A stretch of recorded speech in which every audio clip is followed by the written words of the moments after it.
Continuamos estudiando hoy el capítulo 9 de los Hechos de los Apóstoles. Y en nuestro programa anterior estábamos reflexionando sobre la conversión extraordinaria de Saulo de Tarso. Y usted recordará que habíamos dicho que la conversión requiere que el Espíritu Santo obre por la palabra de Dios y por medio de un hombre de Dios. Y en cuanto a la conversión de Saulo de Tarso, dijimos que el agente humano había sido Esteban. Más tarde, el Señor Jesús apareció personalmente a Saulo. Ahora recordemos que el Señor Jesús, antes de dejar a sus discípulos, les dijo que iba a enviar a su Espíritu Santo, y les explicó lo que el Espíritu Santo haría. Dijo Jesús allá en el capítulo 16 del Evangelio según San Juan, versículos 14 y 15, con respecto al Espíritu Santo: Él me glorificará, porque tomará de lo mío, y os hará saber las cosas que habrán de venir. Todo lo que tiene el Padre es mío, por eso dije que tomará de lo mío, y os lo hará saber. Ahora creemos que cuando el Señor Jesucristo apareció personalmente a Saulo, el Espíritu de Dios abrió sus ojos espiritualmente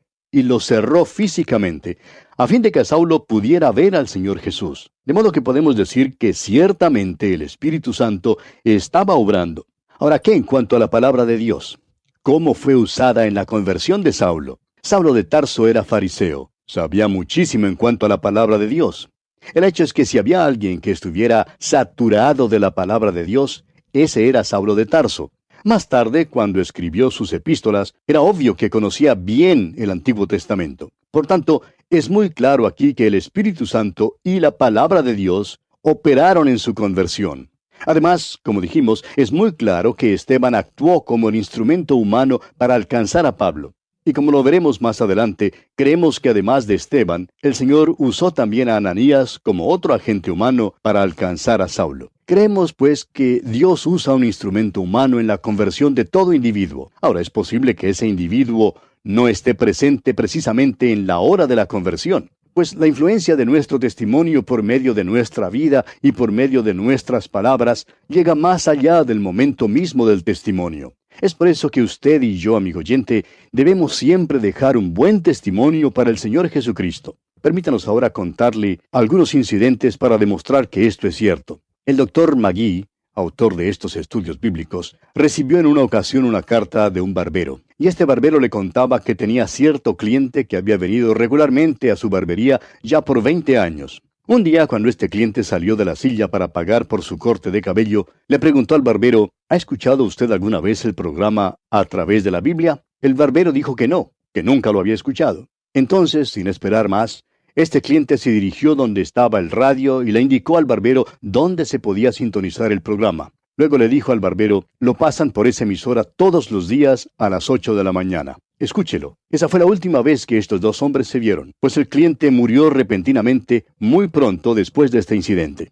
Usted, amigo oyente, quizá ya puede imaginarse cómo termina esta historia. El barbero empezó a escuchar el programa y después de 2 años se escribió. Y lo más maravilloso es que por medio del programa llegó a conocer a Jesucristo como su Salvador personal.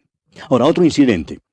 El doctor C.E. Scofield es el hombre que dirigió el trabajo relacionado con la Biblia anotada que lleva su nombre y que es muy valiosa para el estudio bíblico. Pues bien, antes de su conversión, él era un abogado internacional sobresaliente, pero tenía un problema, y este era que solía tomar mucho. Tenía una madre piadosa y devota quien oraba continuamente por él, pero ella murió antes de que el doctor Scofield fuera convertido. Cierta vez, el doctor Schaeffer, otro hombre de Dios, estaba orando junto con el doctor Scofield. Más tarde, dijo que había oído al doctor Scofield decir: Señor, si mi madre no sabe que me he convertido, favor de decírselo. Dios, amigo oyente, sí usa un instrumento humano en la conversión de toda persona. Es posible, repetimos, que esa persona no esté presente en el momento de la conversión, pero es por medio de un instrumento humano que Jesucristo entra en la presencia de un individuo. Dios obra en la conversión por medio de un hombre de Dios que usa la palabra de Dios y que es guiado por el Espíritu de Dios. Ahora, volviendo al capítulo 9 de los Hechos de los Apóstoles, leamos el versículo 17. Fue entonces Ananías y entró en la casa, y poniendo sobre él las manos, dijo: Hermano Saulo, el Señor Jesús, que se te apareció en el camino por donde venías, me ha enviado para que recibas la vista y seas lleno del Espíritu Santo. ¡Qué cambio, amigo oyente! Todavía es Saulo de Tarso, pero ahora es hermano Saulo. Ya no es el enemigo, es hermano. Y amigo oyente, cualquiera que ame al Señor Jesucristo llega a ser hermano de todos los hermanos. Todos somos hermanos en Él. Lamentablemente, tenemos que añadir aquí que los hermanos no siempre se portan como hermanos. En fin, Saulo va a recibir ahora su vista física. También va a ser lleno del Espíritu Santo. Será lleno del Espíritu para servicio. Esta es la experiencia que se manifiesta en la vida del creyente. Saulo había sido bautizado ya con el Espíritu Santo en el camino a Damasco, porque fue salvado en ese camino. Pero no fue sino hasta cuando este hombre Ananías vino a él, cuando fue lleno del Espíritu Santo. Por medio de esta plenitud del Espíritu, llegará entonces a ser testigo para el Señor Jesús y recibirá su vista física y espiritual. Leamos ahora el versículo 18 de este capítulo 9 de los Hechos. Y al momento le cayeron de los ojos como escamas, y recibió al instante la vista, y levantándose fue bautizado. Notamos ahora que Saulo es bautizado con agua. Ya había recibido el bautismo del Espíritu Santo al experimentar la salvación en el camino a Damasco. Pero ahora es bautizado con agua como señal y sello de su conversión. El agua no tenía nada que ver con su salvación. Ya había sido salvo y bautizado con el Espíritu Santo allá en el camino a Damasco. Cuando Ananías puso sus manos sobre él, fue lleno del Espíritu Santo para servicio.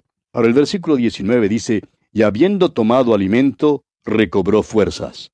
Y estuvo Saulo por algunos días con los discípulos que estaban en Damasco. Veamos ahora cómo Saulo empieza a testificar en Damasco. Leamos el versículo 20. Enseguida predicaba a Cristo en las sinagogas, diciendo que éste era el Hijo de Dios.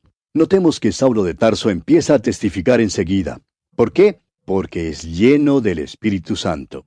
Empezó a predicar en la sinagoga y a decir que Cristo es el Hijo de Dios. Amigo oyente, es necesario que usted sepa quién es Cristo antes de poder creer en lo que Él hizo. Él murió por sus pecados. Es precisamente porque Él es el Hijo de Dios que le fue posible morir por sus pecados. No me fue posible a mí morir por sus pecados. No le es posible a usted morir por los míos. Ni tampoco puedo morir yo por los míos. Ningún ser humano puede hacer eso. Fue Cristo Jesús, el Hijo de Dios, quien tuvo que morir por sus pecados y los míos. Por tanto, Saulo empezó a predicar que Cristo es el Hijo de Dios. Eso es lo primero que es necesario saber. Continuemos ahora leyendo los versículos 21 y 22 de este capítulo 9 de los Hechos. Y todos los que le oían estaban atónitos y decían, ¿no es este el que asolaba en Jerusalén a los que invocaban este nombre? ¿Y a eso vino acá, para llevarlos presos ante los principales sacerdotes? Pero Pablo mucho más se esforzaba y confundía a los judíos que moraban en Damasco, demostrando que Jesús era el Cristo. Ahora, la palabra Cristo significa el Mesías. Y parece que Saulo confundió a los judíos al predicar tal cosa. Saulo de Tarso es el número 1, o sea, la primicia en muchos departamentos.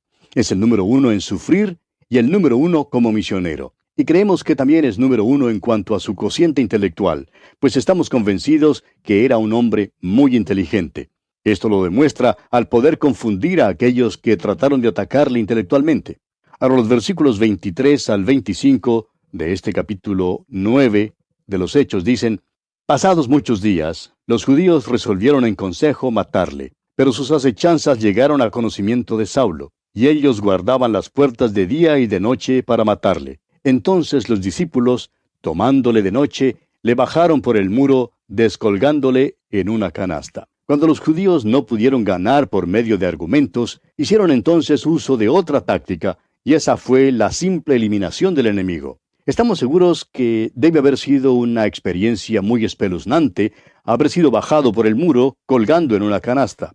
Sin embargo, nunca leemos en ninguna parte del Nuevo Testamento que Pablo diera alguna conferencia titulada «Por el muro colgando en una canasta». No hay ningún registro de tal cosa, y eso debe servir de lección para muchísimos hoy en día que negocian en lo sensacional. Aquí está un hombre que ha tenido una experiencia extraordinaria, pero no va a todas partes del Imperio Romano hablando de cómo se escapó por el muro en una canasta. Bien pudo haberlo hecho, pero tiene algo mucho más importante que presentar.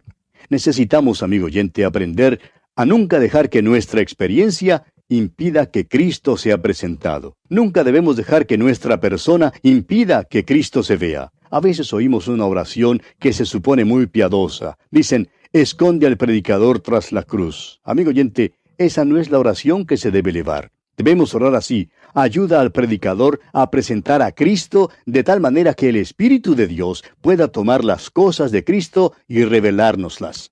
Ayúdale a presentar a Cristo. Eso fue lo importante para Saulo. Ha sido lo importante por 2 milenios. Y es todavía hoy lo más importante. Veamos ahora cómo Saulo es perseguido en Jerusalén. Leamos el versículo 26 de este capítulo 9 de los Hechos. Cuando llegó a Jerusalén, trataba de juntarse con los discípulos, pero todos le tenían miedo, no creyendo que fuese discípulo. Creían que esto era una decepción por parte de Saulo de Tarso. Se imaginaban que Saulo quería solo infiltrarse entre ellos como un gusano traidor. Después de todo, les había perseguido y ellos tenían experiencias con los que trataban de introducirse en las asambleas de esta manera. Probablemente habían oído acerca de Simón el mago y de las tácticas que él empleaba en Samaria. Ahora el versículo 27 continúa diciendo, entonces Bernabé, tomándole, lo trajo a los apóstoles y les contó cómo Saulo había visto en el camino al Señor, el cual le había hablado, y cómo en Damasco había hablado valerosamente en el nombre de Jesús. Cuán buen hermano era Bernabé, hijo de consolación y solaz. Ahora Bernabé se hace responsable de Saulo, se le acerca y le favorece. ¡Qué bendición fue Bernabé para Saulo! Y aquí vemos un ministerio que todavía es necesario hoy en día. ¡Qué bendición ha sido esto a muchos cristianos! ¡Cuánto necesitamos favorecer a algún nuevo convertido y ayudarle en la fe! Ahora el versículo 28 dice, y estaba con ellos en Jerusalén, y entraba y salía. Notamos aquí que por fin aceptan a Saulo en la asamblea en Jerusalén, y él se asocia allí con los discípulos. Continuemos con el versículo 29. Y hablaba denodadamente en el nombre del Señor, y disputaba con los griegos, pero éstos procuraban matarle. Ahora estos no eran realmente griegos, sino israelitas que habían sido criados fuera de Israel en alguna parte del mundo griego. El testimonio de Saulo fue tan poderoso que ellos concluyeron que la única manera de acabar con él era matándolo. Ahora, versículos 30 y 31 de los Hechos, capítulo 9, dicen, cuando supieron esto los hermanos, le llevaron hasta Cesarea y le enviaron a Tarso. Entonces las iglesias tenían paz por toda Judea, Galilea y Samaria, y eran edificadas andando en el temor del Señor, y se acrecentaban fortalecidas por el Espíritu Santo. Aquí vemos a Saulo volviendo a su pueblo natal. Probablemente volvió a su casa y nos imaginamos que contó a su padre, a su madre, a sus hermanos y hermanas y otros parientes acerca del Señor Jesucristo. Pero en realidad no sabemos nada en cuanto a ellos porque Saulo nunca habla acerca de ellos. Mientras tanto, la iglesia seguía creciendo. El Evangelio llegó a Judea, a Galilea y a Samaria. Y dentro de poco comenzará a ir hasta lo último de la tierra. Permítanos, amigo oyente, volver atrás por un momento. Para ser exactos, mejor es que no digamos que no sabemos nada en cuanto a los parientes de Pablo, porque en la carta a los Romanos, capítulo 16, versículo 7, él escribe, saludad a Andrónico y a Junias, mis parientes. Y en la misma carta a los Romanos, capítulo 16, el mismo versículo 7, dice, saludad a Herodión, mi pariente. Esto nos dice que algunos de sus parientes también llegaron a ser creyentes en Cristo Jesús. Además, es muy posible que el versículo 13 del capítulo 16 de esa misma epístola a los Romanos se refiera a su madre y a su hermano al decir, saludad a Rufo, escogido en el Señor, y a su madre y mía. Pasemos ahora a un pasaje que describe el ministerio de Pedro en Lida y en Jope. Leamos los versículos 32 al 35 de este capítulo 9 de los Hechos. Aconteció que Pedro, visitando a todos, vino también a los santos que habitaban en Lida. Y halló allí a uno que se llamaba Eneas, que hacía 8 años que estaba en cama, pues era paralítico. Y le dijo Pedro, Eneas, Jesucristo te sana, levántate y haz tu cama. Y enseguida se levantó, y le vieron todos los que habitaban en Lida y en Sarón, los cuales se convirtieron al Señor. Pedro era un apóstol y tenía los dones de un apóstol. Ahora el versículo 36 dice, había entonces en Jope una discípula llamada Tabita, que traducido quiere decir Dorcas. Esta abundaba en buenas obras y en limosnas que hacía. Esta mujer prestaba un servicio social. Ese era su don. Este era uno de los dones del Espíritu Santo, es decir, tenía el don de costura. Ahora algunos dirán, ¿quiere usted decir que la costura es un don del Espíritu Santo? Así es, amigo oyente. Así lo era para esta mujer. Muchos hoy en día buscan algún don excitante como el de hablar en lenguas, por ejemplo. Permítanos sugerirle un don que es práctico. Le digo bondadosamente y con mucho cuidado, mi querida hermana, aprenda a coser. La costura era el don de esta mujer. Dudamos que jamás se parara para hablar en una convención de damas ni enseñara en la clase de las damas. No creemos que jamás tuviera la oportunidad porque ella era una de las primeras santas, pero sí se ocupaba en hacer muchas cosas maravillosas. Y fíjese usted lo que ocurre aquí en el versículo 37. Y aconteció que en aquellos días enfermó y murió. Después de lavada, la pusieron en una sala. Fíjese cómo los cristianos preparaban el cuerpo para el entierro en aquel entonces. Ahora el versículo 38. Y como Lida estaba cerca de Jope, los discípulos, oyendo que Pedro estaba allí, le enviaron 2 hombres a rogarle, no tardes en venir a nosotros. Enviaron palabra de Jope a Lida, de que una maravillosa mujer en la iglesia en Jope había muerto. Al parecer creían que Simón Pedro la podría levantar de los muertos. Por lo menos le mandaron a decir que viniera. Ahora el versículo 39 de este capítulo 9 de los Hechos dice, levantándose entonces Pedro, fue con ellos, y cuando llegó, le llevaron a la sala, donde le rodearon todas las viudas, llorando y mostrando las túnicas y los vestidos que Dorcas hacía cuando estaba con ellas. ¿Notará usted que fueron las viudas las que participaron en esta exhibición de modas? Todas sacaron a lucir los vestidos que ella les hacía. Ahora, ¿por qué hicieron esto las viudas? Simplemente porque eran pobres. No podrían haber tenido ningún vestido si no fuera porque Dorcas se los hacía. Ella había cosido ropa para ellas. En esto consistía su ministerio. Este fue su don del Espíritu Santo, amigo oyente. Continuemos con los versículos 40 y 41 de este capítulo 9 de los Hechos. Entonces, sacando a todos, Pedro se puso de rodillas y oró, y volviéndose al cuerpo dijo, Tabita, levántate. Y ella abrió los ojos, y al ver a Pedro, se incorporó. Y él, dándole la mano, la levantó. Entonces, llamando a los santos y a las viudas, la presentó viva. Aquí tiene usted un ejemplo del ejercicio de un don de un apóstol. Un don que fue acompañado por una señal. El libro de los Hechos de los Apóstoles es el libro histórico de la Iglesia. Relata el ministerio de Simón Pedro, quien era apóstol, y de Pablo, quien también era apóstol. Simón Pedro era ministro en su propio pueblo, y sin embargo es el que abriría la puerta para los gentiles. Saulo de Tarso, por otra parte, llegó a ser el apóstol Pablo y el apóstol a los gentiles. Ambos levantaron a los muertos. Es muy posible que levantaran a otros, pero el registro declara que los dos levantaron por lo menos a una persona de los muertos. Estos hombres tenían los dones de un apóstol, es decir, dones que fueron acompañados por señales. Les fue posible hacer milagros. Les fue posible sanar a los enfermos. Les fue posible levantar a los muertos. Estas eran las señales, las evidencias de un apóstol.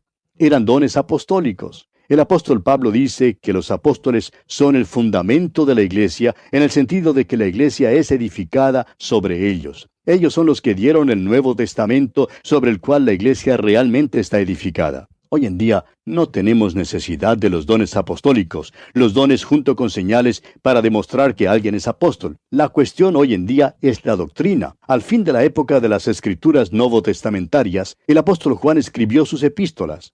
Escuche usted sus instrucciones para descubrir a los que engañan. Dice el apóstol Juan en su segunda carta universal, versículos 10 y 11, Si alguno viene a vosotros y no trae esta doctrina, no le recibáis en casa ni le digáis bienvenido, porque el que le dice bienvenido participa en sus malas obras. Hacia el fin del ministerio del apóstol Pablo, la Escritura indica con toda claridad que Pablo no ejerció el don de sanar cuando estaba con los que se encontraban enfermos. El énfasis cayó más y más sobre la palabra de Dios, la que nos guía a la persona de Jesucristo.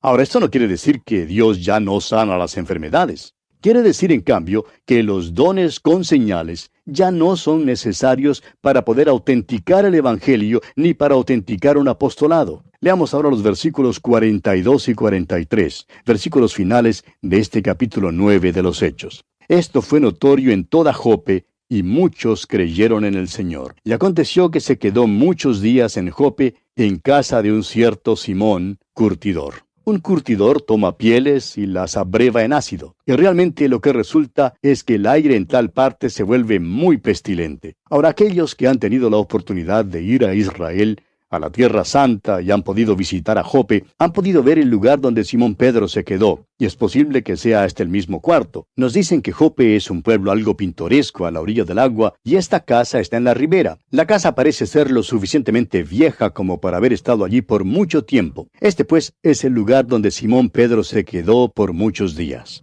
Y así concluye el capítulo 9 de los Hechos de los Apóstoles. Llegamos ahora al capítulo 10. Y en este capítulo tenemos la conversión de Cornelio, el centurión romano. El capítulo 10 continúa el relato iniciado en el capítulo anterior acerca del ministerio de Simón Pedro. Más tarde la historia continuará con el ministerio del apóstol Pablo. Ahora, aunque Pablo es llamado el apóstol a los gentiles, no debemos olvidar que fue Pedro quien abrió las puertas para los gentiles. Veamos pues el primer versículo de este capítulo 10 de los Hechos. Había en Cesarea un hombre llamado Cornelio, centurión de la compañía llamada La Italiana. Recuerde usted que Pablo había estado en Cesarea, como vimos allá en el capítulo 9, versículo 30, y que probablemente alguno de los otros apóstoles habían estado predicando el Evangelio por la costa. Tel Aviv realmente es parte de la vieja ciudad de Jope. Al viajar uno por la costa desde Jope, el próximo lugar de algún tamaño sería la ciudad de Cesarea. Esta, en verdad, era una ciudad romana y era el lugar donde vivía Pilato. Esta ciudad era la residencia oficial del gobernador y de los que gobernaban la tierra. Por tanto, esta es la ciudad donde estaba apostado Cornelio.